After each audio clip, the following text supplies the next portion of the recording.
সুপ্রভাত সকলকে। আমরা এখন রামকৃষ্ণ মিশন বিবেকানন্দ সেকেন্ডারি কলেজের ক্লাসরুমে বসে আছি। আমরা ফার্স্ট ইয়ার বোটানি ডিপার্টমেন্টের সমস্ত স্টুডেন্ট।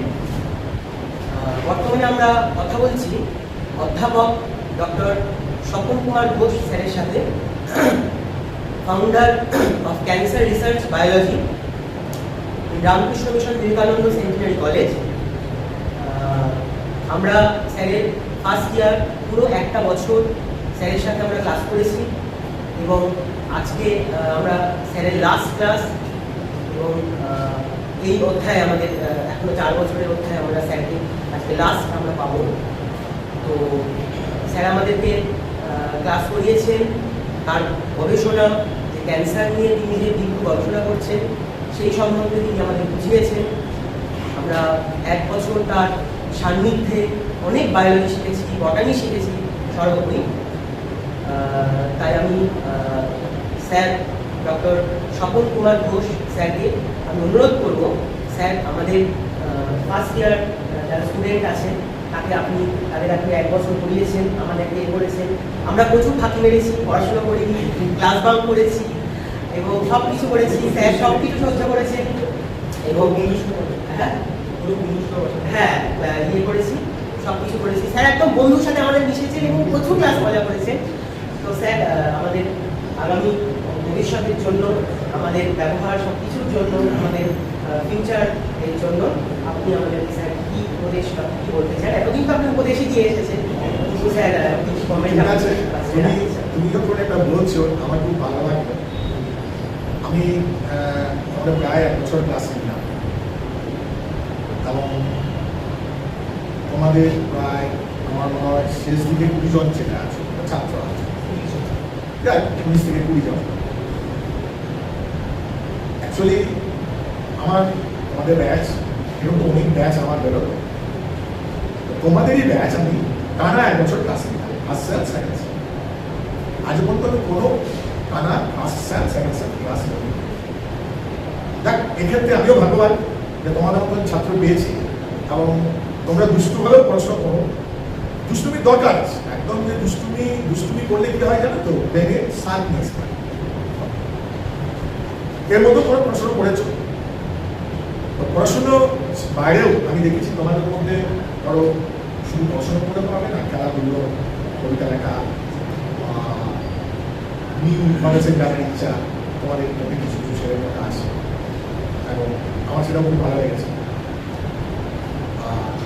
ক্লাসে 1-2 জন দেরি করে আসতে, সেটাও আমি আমার প্রিন্সিপাল অনুযায়ী 5 মিনিট দেরি করে গেলে 5 মিনিট দরজার সামনে দাঁড়িয়ে থাকবে, এটা আমার শাস্তি।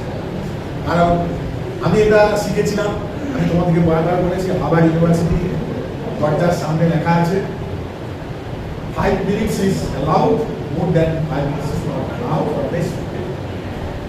আমি 5 মিনিট এর পরে অ্যালাউ করি, কিন্তু 5 মিনিট দেরি করলে 5 মিনিট স্ট্যান্ডিং অবস্থায় ক্লাসে, 10 মিনিট হলে 10 মিনিট স্ট্যান্ডিং অবস্থায়। আমি একদম বের করে দিই না, আর একদম বের করে দিলে মুশকিল আছে। তাহলে তুমি কিছু আবার জানতেও পারবে না 10 মিনিট লেগে মানে দাঁড়িয়ে জানো আমি একটা আসি। এটা আমার প্রিন্সিপাল। দেখ, তোমরা সেটা মেনেছো, সেটা করেছো তোমরা। এবং আজকে শেষ পরীক্ষা তোমাদের হলো, বিশেষ করে প্র্যাকটিক্যাল, থিওরি আছে। তো তোমাদের প্র্যাকটিক্যালেও আমি অনেক ধরনের কোশ্চেন আজ করেছিলাম, বা এর আগে যারা এক্সটার্নাল স্যাররা এসেছিলেন বিভিন্ন কলেজ থেকে, তারাও তোমাদের নাম করেছে, কেন এই ব্যাচটা ভালো, এরা ভালো লেখাপড়া করে। তবে 1-2 ছেলে তো সব ব্যাচেই থাকে। তো সব থেকে বড় জিনিস হচ্ছে আমি যেটা বলি, দেখো সবারই ব্রেইন সমান নয়। এবার এই যে ব্রেইন সমান নয় বলে তোমার পড়াশোনা যে তুমি হচ্ছে আমি করবো না, আমার ব্রেইন সমান তা না, কত তো মোটিভেশন। এবার লেখাপড়ার ক্ষেত্রে কি হয়, আমি তোমাকে তুমি 5 বার পড়ে যে জিনিসটা বক্তব্যটা পাচ্ছ, আর একটা যে ইন্টেলিজেন্ট সে 1 বার করে পাচ্ছে। তোমাকে তোমার জাজ করে নিতে হবে আমি কতটা দিই, যে স্যার যেটা পড়াচ্ছেন কতটা আমি নিতে পারছি, বুঝছেন? তাছাড়াও আমি কতটা লিখতে পারছি, সেটা একটু জাজ করে নিয়ে তার আমাকে বেশি প্রশ্ন করতে হবে, তার সঙ্গে কম্পিটিশন করতে হবে। সে একবার আমার একটা ক্লাস বা একবার পড়েছে, সব কিছু জেনে গেছে, তার ব্রেন লোড ভালো, ট্রান্সেপশন পাওয়ার, মেমোরি পাওয়ার আমরা বলি ভালো, তুমি যে পারবে না তা তোমার, তুমিও পারবে, তুমি 5 বার করো, 10 বার করো, নিরর্থক। এই করতে করতে তোমার এক্সারসাইজ, এটাকে বলি, করতে করতে তোমারও পরিস্ফুরণ হবে, মেনের পরিস্ফুরণ আমরা বলি। তো এইভাবে ধীরে ধীরে আরেকটা হচ্ছে ডিসিপ্লিন, তোমার জীবনেও সেটা কাজে লাগে। যেমন ক্লাসে ডিসিপ্লিন, ঠিক টাইমে ঢুকতে হবে তোমাকে, ওকে? আমার তো মনে হয় যে ডিসিপ্লিনটা বড় জিনিস। আমি ক্লাসে, তোমরাই হয়তো বলবে আমি ক্লাসে কদিন লেট করেছি বা ফার্স্ট এসেছি, তোমরাই জাজ। আমি যদি বলি আমি প্রতিদিন ক্লাসে ঠিক টাইমে আসতাম, সেটা ঠিক নয়, তোমরাই বলবে যে না স্যার টাইমে আসতাম কিনা। তারপরে হচ্ছে তাহলে ডিসিপ্লিন একটা, এই ডিসিপ্লিনটা মেনটেন করো। তাহলে ডিসিপ্লিনটা শুধু শিক্ষার ক্ষেত্রে নয়, ব্যক্তিগত জীবনেও কাজে লাগবে, সার্ভিস ক্ষেত্রেও কাজে লাগবে, তোমার ব্যক্তিগত জীবনেও কাজে লাগবে ডিসিপ্লিন। আর আমাদের কাজ হচ্ছে কি, তোমাকে সঠিক পথে নিয়ে যাওয়া। বটানি তুমি পড়তে এসছো, বটানি ভবিষ্যৎ কি, বটানি পড়লে কি হবে এগুলো জানিয়ে দেওয়া, তোমাকে মোটিভেট করা, যাতে তুমি একটা ম্যান পাওয়ার বটানি সম্পর্কে বা বায়োলজি সম্পর্কে। আরেকটা জিনিস, এখন তো মাল্টি ডিসিপ্লিনারি যুগ, শুধু বটানি পড়লে হবে না, বটানি রিলেটেড অন্যান্য সাবজেক্ট পড়েও তোমাকে বায়োলজি থেকে ভালো করে রাখতে হবে। তাহলে তুমি যে কোনো দিকে যেতে পারবে, বায়োলজি থেকে রক্ত করতে পারবে। তো আমার মধ্যে তোমাদের এই তো বেস্ট ফার্স্ট একটা মানে তোমার ইয়াদ গেল, এখনো পড়ে আছে তোমার 2টো সেমিস্টার গেলে, আমরা 4টে সেমিস্টার পড়ে আছে, মানে ম্যাক্সিমাম সেমিস্টার। ঠিক আছে, এই 4টে সেমিস্টারে যারা ফার্স্ট সেম সেকেন্ড সেমে একটু খারাপ রেজাল্ট করেছো, তারা 4টে সেম হাতে পাচ্ছ, তারা আরো ভালো করছো। আর যারা ভালো করেছো তারাও আরো ভালো করছো। তাহলে তুমি ধীরে ধীরে কি হয়ে যাবে, তোমার মধ্যে যে না আমি খারাপ ছেলে বা আমার ফার্স্ট সেমে কম নাম্বার ছিল, সেকেন্ড সেমে ধীরে ধীরে ধীরে দেখা হয়। যেন প্রত্যেক ছেলেকেই আমি বলছি এখনো সময় আছে, 4টে সেমিস্টার আছে, 4টে সেমিস্টার ভালো করে পড়াশোনা করো। আমি দেখেছি তোমাদের মধ্যে আছে, শুধু সেটাকে ঝাঁপিয়ে তোলা। এটা স্বামীজিও বলেছে, তোমার মধ্যে পারফেকশন আছে, সেই পারফেকশনটাকে ঝাঁপিয়ে তোলা। এবার তোমরা তোমাদের বক্তব্য। আরেকটা স্যার, আপনি দীর্ঘ অনেক বছর আপনি স্বাধীনভাবে ক্যান্সার নিয়ে গবেষণা করেছেন। গ্রামে গ্রামে গিয়ে আপনার যে আবিষ্কার মাশরুম, সেখান থেকে যে অ্যান্টি ক্যান্সারাস যে আপনি উপাদান পেয়েছেন, F12 অ্যাকশন, সেটা আপনি গ্রামে গ্রামে গিয়ে একদম সাধারণ মানুষের মধ্যে আপনি ছড়িয়ে দিয়েছেন।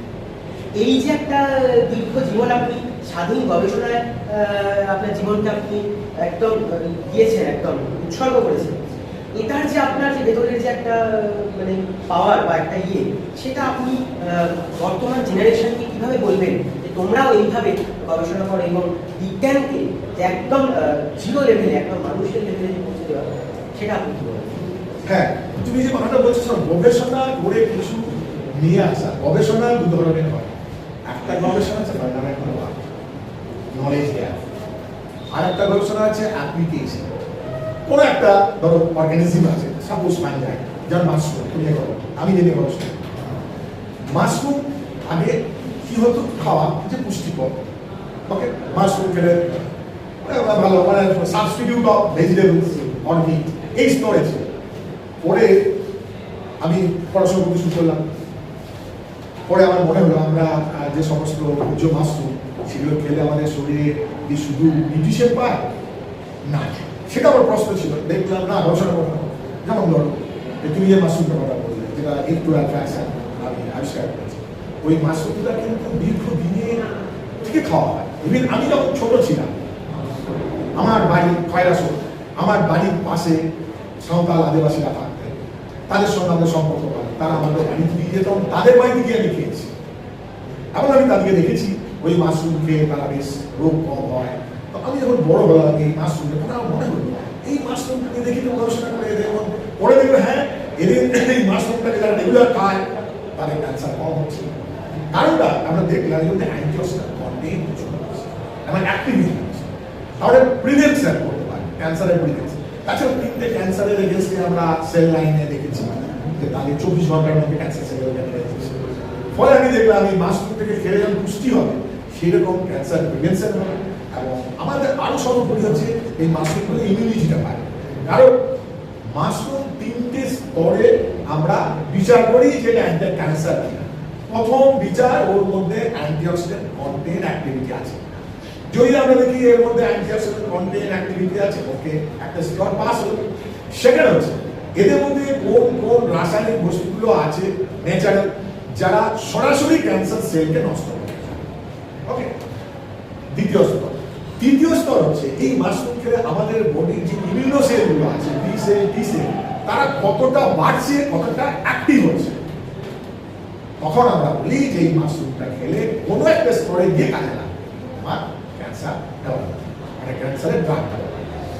আর তুমি যে কথা বললে আমি গ্রামে গ্রামে কেন যাই, প্রথমটা অ্যাওয়ারনেস, অনেকেই জানে না মাশরুম খেলে অ্যান্টি ক্যান্সার, সেটা আরেকটা হচ্ছে মাশরুম কাল্টিভেশন। কারণ মাশরুম কাল্টিভেশন করলে দুটো জিনিস হবে, তুমি নিজের খাওয়ার ব্যবস্থা করে নিলে, প্লাস কিছু রোজগার।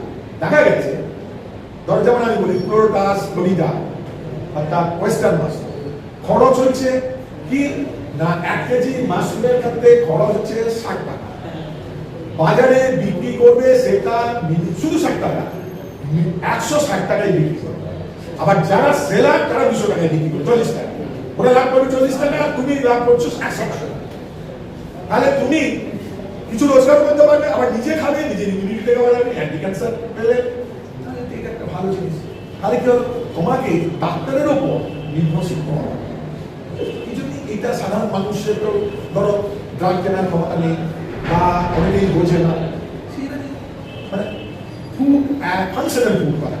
ফাংশনাল ফুড মানে কি হবে, যে ফুড খেলে নিউট্রিশন দেবে, আবার ডিজিজকে প্রোটেকশন করবে, আবার থেরাপিউটিক হিসেবে কাজ করবে, তাকে বলা ফাংশনাল। এই ফাংশনাল ফুডের কাজটা সাধারণ মানুষের মধ্যে পৌঁছে না, এটাই আমার কাজ, এটাই আমার টেকনিক। এটাই স্যার। আর ভবিষ্যৎ প্রজন্ম আমরা তোমাদেরকে আমি বলেছি রিসার্চ করে ডেডিকেশন। রিসার্চ করে কয়েকটা পাবলিকেশন করলাম, লোককে জানালাম এই পাবলিকেশন করেছি, এটা কিন্তু রিসার্চ। রিসার্চ মানে কি, তোমার গবেষণায় যে জিনিসটা হলো সেটা সাথে থাকে, বাকি রিসার্চগুলো দাঁড়িয়ে থাকে। অনেকেই দেখবে বড় বড় পাবলিকেশন করে, কিন্তু আলটিমেট প্রোডাকশন সাধারণ মানুষের কিছু নিতে পারে, সেই রিসার্চগুলো তৈরিয়ে যায়, ধীরে ধীরে তৈরি যায়। সুতরাং তোমাদের টার্গেট থাকবে তুমি যে লাইনেই গবেষণা সাধারণ মানুষ। আর রিসার্চ করতে গেলে তোমার ডেডিকেশন অর্থাৎ সময়, পরিশ্রম আর বুদ্ধি চাই, এছাড়া রিসার্চ এটা মনে হয় সবসময়।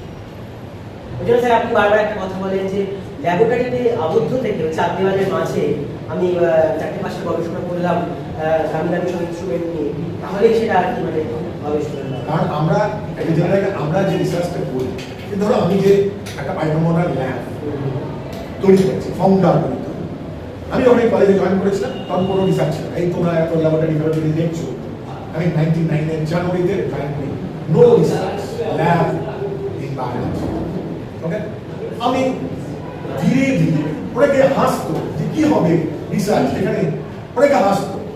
আমি আমার লক্ষ্যে পৌঁছানোর জন্য আস্তে আস্তে ছোটখাটো প্রজেক্ট, 50,000 টাকা ইউজিসি, তারপরে 90,000 টাকা, তারপর 13 লাখ, 40 লাখ, 50 লাখ, 70 লাখ, 1 কোটি, এইরকম 19টা প্রজেক্ট নিয়েছি। 19টা প্রজেক্ট নিয়েছে প্ল্যান ওয়াইজ, বিভিন্ন যন্ত্রপাতি।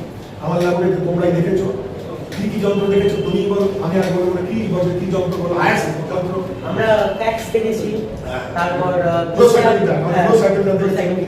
তারপরে আমরা আরটিপিসিআর দেখেছি, তারপরে আমরা পিসিআর তো রয়েছে, আরো দামি দামি সমস্ত আমরা যন্ত্র দেখেছি। এবং যে ল্যাবরেটরি যে একটা সিস্টেম, ডিজাইন যে সিস্টেম, ল্যামিনার ফ্লো থেকে একটা সব কিছু আমরা দেখেছি। আমরা তো মানে এরকম ল্যাবরেটরি কমই শুনেছি এবং কম কলেজে দেখেওছি, বাইরে যখন আমরা হ্যাঁ অন্য ডিপার্টমেন্টেও দেখা যায়। তো এইটার জন্য ডেডিকেশন ফান্ড আনতে গেলে তোমাকে স্টিকি থাকতে হবে। তোমাকে ফান্ডারের কাছে অ্যাপ্লাই করলে ও হয়তো বললো না এখানে ঢুকে আপনার বের করতে হবে, আবার অ্যাপ্লাই করো, ট্রাই মারাদোনা আজকে মারাদোনা হয়ে আছে, সৌরভ গাঙ্গুলি আছে, সৌরভ গাঙ্গুলি হয়ে আছে। এমনি তো হয় না, তাদের ডেডিকেশন ছিল, তাদের পরিশ্রম ছিল, তাদের ইন্টেলিজেন্স ছিল। তিনটে থাকলে তুমি তোমার লক্ষ্যে পৌঁছাতে পারবে এবং ম্যান পয়েন্ট তৈরি করতে পারবে, তোমাকে ফলো করবে। ওকে, তোমাকে ফলো করবে যে মডেল, এবার মডেল রিসার্চ, যে না সত্যি আমি সেটা চেষ্টা করেছি এবং এখনো অনেক জিনিস করার বাকি আছে। আমি কিন্তু এক্সপিরিয়েন্স পৌঁছাই, এখন আমার ল্যাবরেটরিতে অনেক যন্ত্র নেই, যেগুলো আরো হার্ভার্ড ইউনিভার্সিটি গেছি, সেখানে অনেক যন্ত্র দেখেছি, এখানেও কিন্তু সব যন্ত্র আমি অ্যাকোয়ার করতে পারি, কিন্তু ল্যাক অফ ফান্ড এখনো চেষ্টা করে যাচ্ছি। আর লাইফটা এই গবেষণার জন্য আমি মনে করি যত গবেষণা করবো তত আনন্দ পাই। এই যে তুমি বলছো না স্যার গ্রামে যান, আমি তত আনন্দ পাই। যত আমি ধরো আদিবাসী মানুষের সঙ্গে মিশি, কারণ তাদের শিক্ষাটা বড় জিনিস, তারা তো একটা কাঁদি, তাদের শিক্ষাটা দেওয়াটাই আমাদের দরকার, এবং তাদের যে ব্রেইন আছে সেই ব্রেইনটাকে কাজে লাগানো তো আমাদের দরকার। তাই আমি সেই পর্যায়ে যাই, গিয়ে যতটা পাই। আর কিছু থ্যাংক ইউ স্যার।